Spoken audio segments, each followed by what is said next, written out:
Santosh's food is an education in a cuisine that we knew nothing about until he walked in this door. The chef has wanted to shine the light on the food of where he's from, and he's done a brilliant job doing that. He carries that food around with him in his heart, and it shows.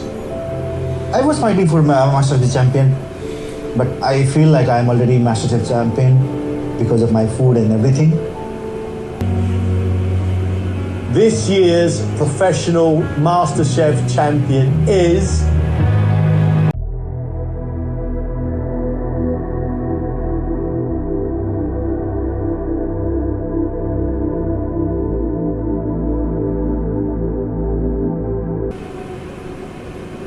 Alex.